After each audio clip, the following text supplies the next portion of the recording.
Hi everyone, welcome back to another episode of the Accounting and Tax Helpless. Today we're going to talk about confusing topics. What is deductible for taxes, what is not deductible.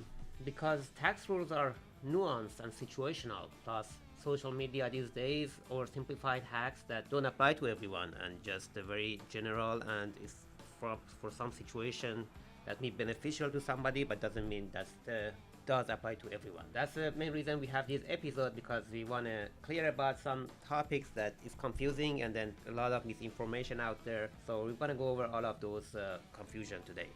It's like any other industry these days. You see a lot of advices that are not true. Like same with the doctors. You see the TikToks talking about medical terms that if you talk to a real doctor, they deny it. So same with the accounting. So you see a lot of bad advice can trigger audit penalties and interest. And if you say, oh, it just works for my cousin, it's not a defense with the IRS. A legitimate deduction is ordinary or necessary for your trade or business. Means like you need to do that expenses in order to operate your business.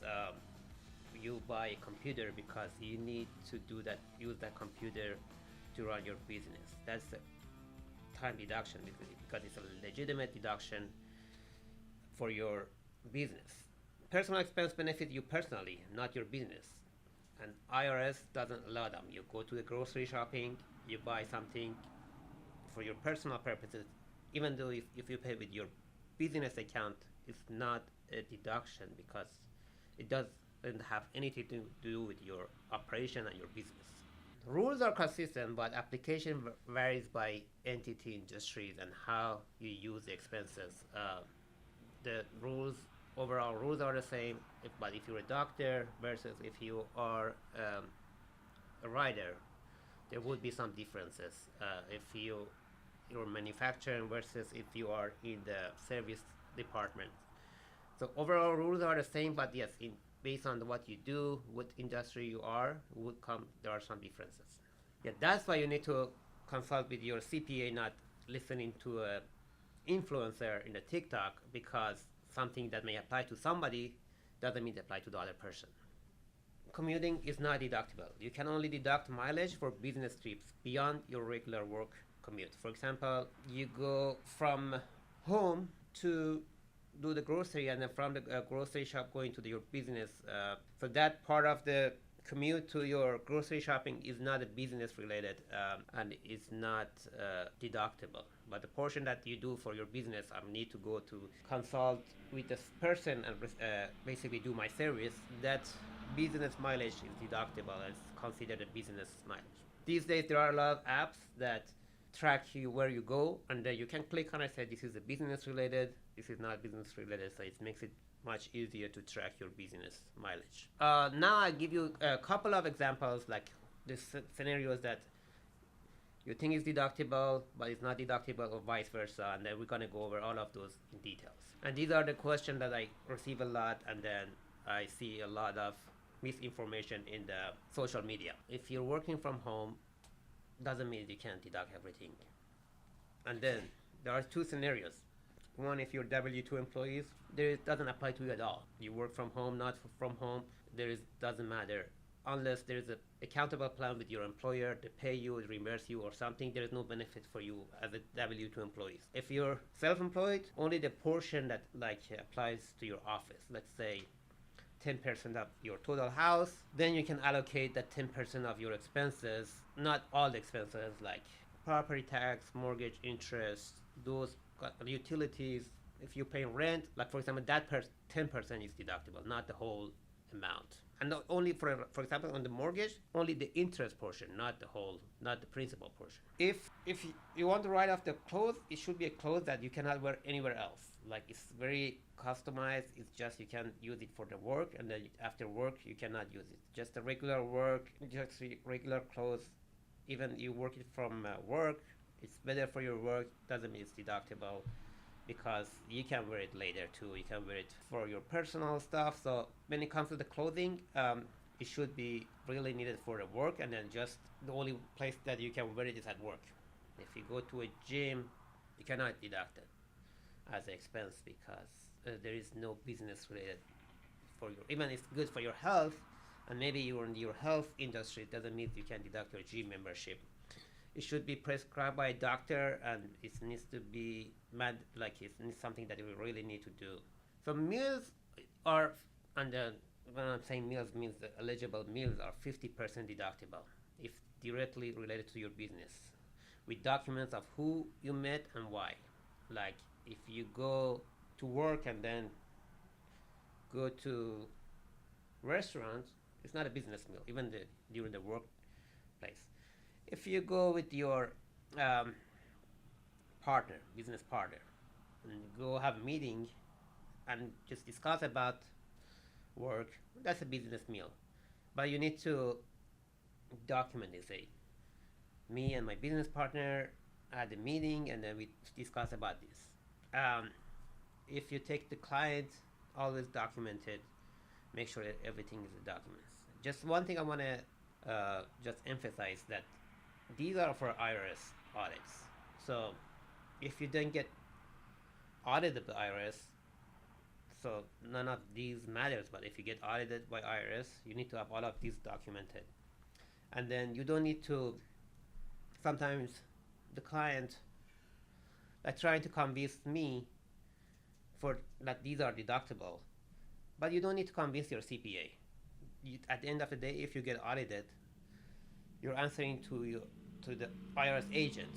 An IRS agent is not as nice as your CPA, because your CPA get paid, he or she needs to be nice to you. But IRS agent is not. So sometimes like there is a conversation, oh, I see a travel expense like 10,000, and then you talk to your CPA, oh, it was travel business, you should deduct it. It's not your CPA that making a decision. It's if you get audited, you cannot the same language. Oh, it was Hawaii, it was a business expenses, it was deducted. Your conversation with IRS is not the same as your conversation with your CPA. So you don't need to convince your CPA.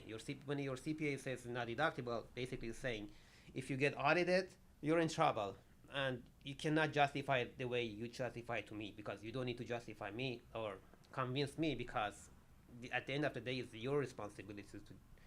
And then if you get audited, you have to pay it back with the penalties. Paid expenses almost never, unless the animal is certified service animal or clearly used for business, like a guard dog for a junkyard. Pets, no, and you have a business and you're doing the business, your pets is around, it's not a business expense. It's like washing your house is not a business expense. You can deduct a vacation or travel only if the primary purpose is business. Not if you go to, again, Hawaii. Oh, I called a couple of people during my trip when I was with my family, enjoying time, and the purpose was not business at all, and the purpose actually basically get away from business. You cannot deduct it. And then again, if it gets audited, you need to convince the IRS auditors. You're going to have a tough conversation with them, not with your CPA. So don't push your CPA when they clearly tell you it's not deductible. They were telling for your benefits, and they're trying to reduce the risk of the audits, because the meals and travels is the main area that the IRS focus when it gets to the audit. Justify your expenses when it comes to the audit. If there is no audit, you can deduct everything you want, but if you get audited, then you need to justify those expenses. Just always remember, it's not first, IRS is not sitting looking at all of your expenses, but if you get audited, then you need to justify, and then you need to explain it to them that it's a travel expense, is it a business expense. So it's all about like risk of audit. If you go to haircut, pay for your haircut, it's not business related, because just you pay from your business is not. If you go play poker with your friends and you sell to your friends from your business accounts, it's not a deduction just because you just paying for your business account. So just document the business purpose, keep receipts, and tie expenses directly to revenue generation. Like, okay, I went to a trip. If documented properly, okay, we discussed, we had this meeting at this hour, we went this, and from the beginning we were planning for this business happens because of this, like like a discussion in our business, like for example in your meeting, in the like the minutes of your company, like documented, we need, there is a travel needs to be done and discuss things. So you already established the documents for a need for a travel, and then during the travel just documents everything, discussions and the reason. And as long as they cannot just, they not gonna, IRS is not gonna go beyond saying you need to prove when you were here you really talk about business. They're not gonna go that far. So as long as you have some good documentation, there is no documentation, you just see the big huge business expenses. Even if there was a business expense, you might be in trouble. Know the rules, keep the excellent records, and always consult with your CPA. Listen to your CPA. Again, you don't need to convince your CPA. Your CPA is talking about their experience with the audit. They're just telling you this is the gray area, or not even a gray area, is not deductible. Because at the end of the day, IRS will ask you, and then you cannot like have an easy conversation with IRS agent. Always consult with your CPA. This episode we talk about what's the difference between business expense, what's the gray area between business expense and personal expenses. But if you have any more questions, please email us at helpdesk@alamircps.com. Thanks again for listening to this episode of podcast. Please leave a 5-star review, comments, and we'll see you in next episodes.